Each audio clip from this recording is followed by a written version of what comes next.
I'm starting a new series where I review roguelites, and the first game in the series I'll review is Nuclear Throne.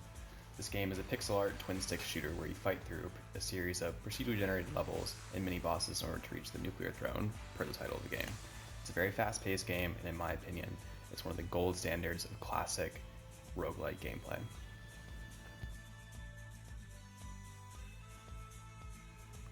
So Nuclear Throne is a twin-stick shooter that's often compared to Enter the Gungeon or Binding of Isaac in regards to how it plays, which I think is definitely a fair comparison. It's maybe a little more fast-paced than Enter the Gungeon. I haven't really played Binding of Isaac, so can't compare it there. But it definitely is that style of game, sort of give you a general idea of how it plays. There's a number of different characters that you can play as, and each character basically has a different active or passive ability. And they mostly play, and just within those lines of having a different active and passive ability, there's a few characters that play very differently in some way. So as I mentioned earlier, you fight through these different worlds that are split into levels. The last level of a couple of these worlds has a mini-boss that you fight in order to obviously move on to the next level. And these levels are all procedurally generated, which is a classic standard hallmark of the roguelite genre in regards to increasing replayability, and so that as you play through these levels again and again, you're not playing through the exact same thing. You're playing through a different mix of these same elements. So you find different weapons through your playthrough as they drop from enemies, or each map has a weapon chest that you can get some weapon from. Enemies also drop radiation, which is this green currency that you get that can also be found in a container once per level. And this currency radiation allows you to level up and unlock mutations that change your gameplay. So some of them are pretty straightforward buffs. For example, there's one that increases your health, there's one that gives you more ammo drops from enemies, and there's some that are more situational. So for example, there's one that increases your shooting speed as you get lower health, and there's one that causes enemies to take damage as they touch you. So some of them are honestly pretty useless, but they do add some variety to the game and change the game each time you play through it, because you won't get exactly the same mutations. They're randomized with each playthrough. The game itself is pretty difficult. When I first started, actually even when you play now, you will die a lot, and that's sort of the nature of the game. It's a very fast-paced game, both in terms of the gameplay itself and in regards to how long each run lasts. So you can get a lot of quick games in that can be less than a minute, they can be a couple minutes, up to like 20 minutes long maybe for a standard game, but you know, it really depends just how far you're going, how cautious you're playing, how quickly you die, that kind of thing. It took me about 12 hours, I would say, in order to get my first clear of the game, so that can kind of give you a gauge of the difficulty of how hard this game is. It can be a little bullet helly at times, especially a little in the later on levels, which just sort of means that there's a lot of projectiles in the air that you got to evade and dodge and stuff like that. So if that's not really your style of game, it might not be for you, although I'd recommend trying it out, because I think especially earlier on, it's not that bullet helly, and it can still be pretty fun. But if you absolutely hate that style of game, then it might not be the best for you to check out. Another way to play Nuclear Throne are through these daily and weekly runs that are put out there. So while the normal runs that you play through are procedurally generated, randomized levels, enemies, layout, weapons, all that kind of stuff, these daily runs are standardized across everyone that plays the game. So when you play these daily runs, you see how far you can get put on a leaderboard, stuff like that. You know that it's at least more based on your skill, as opposed to just what weapons you happen to get, what enemies you happen to run across to, whether your levels were designed well, stuff like that.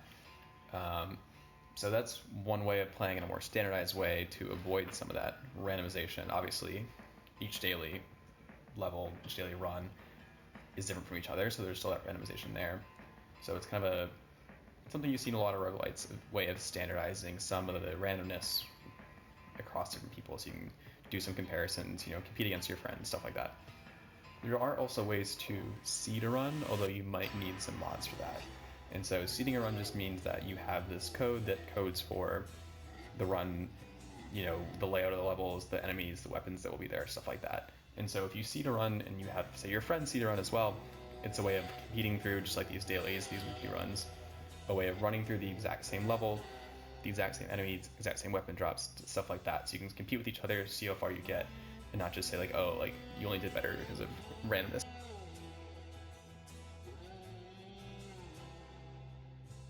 So something I want to touch on in these reviews of roguelites is the role that randomness or RNG plays in all of your runs of the game.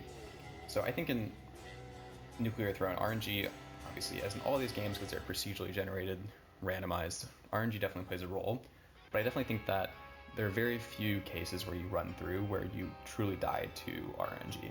You can usually get a good enough weapon, you can usually end up in a scenario that you can fight through, that you can theoretically at least win, if seems much more difficult than it usually is.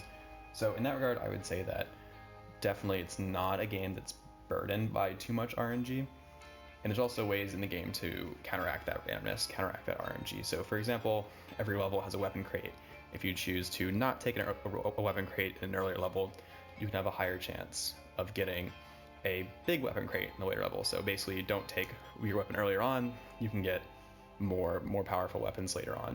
So there's ways like that to combat the RNG a little bit that's sort of built into the game that make it less just do you happen to get good guns and stuff like that.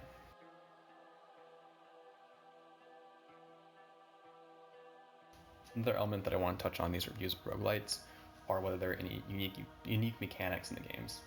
I would say that Nuclear Throne doesn't really have any unique mechanics that aren't seen in any other roguelites, but I don't think that's actually a downside in the case of Nuclear Throne.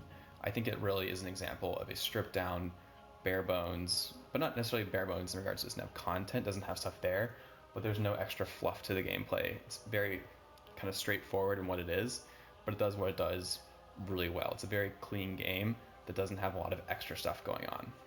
So I think in that regards, it doesn't really have much in the way of unique mechanics, but I think it's an example of a really basic roguelite done really well. It also has co-op available, couch co-op only though, unfortunately without mods. There are some mods that add online co-op, but if you just want to play vanilla and you want to play with a friend who isn't in your house, you can't do that.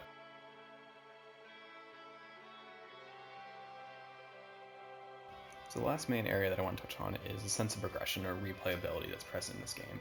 So the first type of progression is sort of a horizontal progression that changes the way you play through the game without necessarily changing difficulty or like stuff like achievements that give you something to do that don't necessarily, again, change the difficulty or make runs easier or more difficult, stuff like that. So the first obvious horizontal progression in Nuclear Throne is unlocking the characters, because there's a bunch of different characters you can play as. A number of the characters do feel pretty different from each other without necessarily reinventing the whole game with each character. Although, as I mentioned earlier, there are one or two characters that play pretty differently from the rest. It's fairly easy to unlock most of the characters, I would say, but one or two of them are definitely more difficult and you won't unlock until you played for a while. Another sense of horizontal progression in this game is that there's challenges you can do in the game to unlock each character's B skin, which is basically just a different look for the character. The other sense of progression is vertical progression.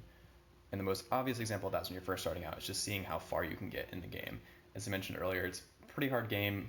So really when you're starting out, just seeing how far you can get, what level can you get to without dying. And that's sort of really the standard for most roguelites as you're learning the game and before you start trying to add more tricks or challenges and stuff like that to the gameplay, just seeing how far you can get.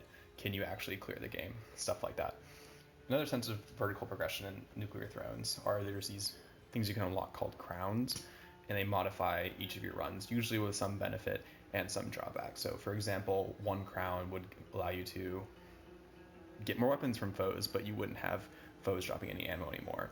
So stuff like that that give you some benefit and some drawback, change the gameplay a little bit, kind of add an extra challenge to your play. That's a relationship I would call more vertical progression. There's another sense of vertical progression, so this is going to be a mild spoiler. So if you don't want any spoilers to the game going in, skip ahead to some time that I'll put a link in the description so you can skip ahead there. So as you play through the game, the first obvious way of beating the game is you beat the final boss, the Nuclear Throne, the name of the game. But the game doesn't actually end there. You can keep playing, and if you do some stuff with the boss, you can get to the real final boss. And if you beat that boss, then you can loop the game. And what looping the game means is you start over from the beginning of the game, but the loop adds a lot more new characters, some new bosses, some new mechanics in the gameplay that really give the game a fresh look, a fresh feel. But looping itself is pretty hard to do, and once you actually loop the game, difficulty also really ramps up. It's greatly increased.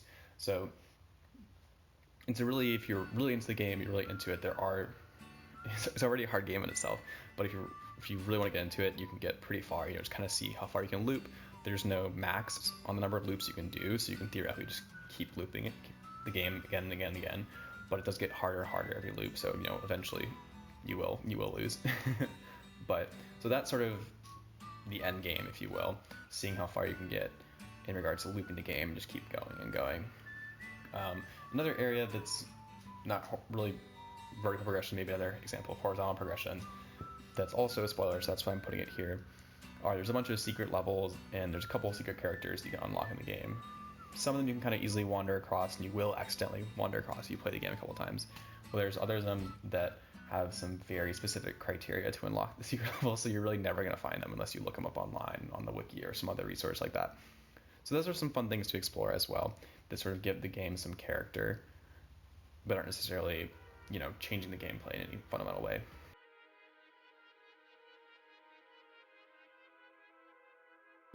Most roguelites don't really have any story or narrative. Nuclear Throne definitely, in that regard, fits in with most roguelites. There's not really any story. There's maybe a couple short cutscenes.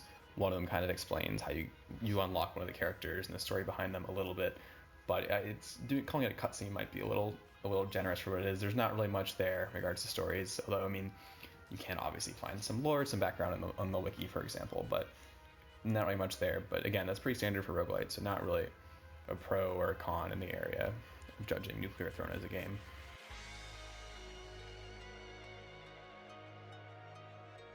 Bottom line, should you get Nuclear Throne? Definitely when it's free on Epic Games, pick it up, try it out. Hard to beat, hard to beat the price of free. But I think it's also worth buying at full price. It's really not an expensive game. Like most indie games, it's pretty cheap. So if you're interested at all, I would recommend giving it a whirl, trying it out. Even if you're opposed to Epic Games for some potentially very valid reasons. But I think it's definitely worth it at any price you would pay for it. It's a game that got me into roguelites originally, so I'm a little biased in favor of it, but I really enjoy it. It's my second most played roguelite, second after Slay the Spire. It's really a great, just sort of bare bones, down to its core, roguelite game, and it does what it does really well. But it can be difficult to learn. It's very fast paced. It does have some parts where it comes off as a little bullet hell. There's just a lot of projectiles in the air. So if you're really averse to that kind of gameplay, it's probably not the best choice for you, but I would recommend trying it out. Overall, would strongly recommend the game.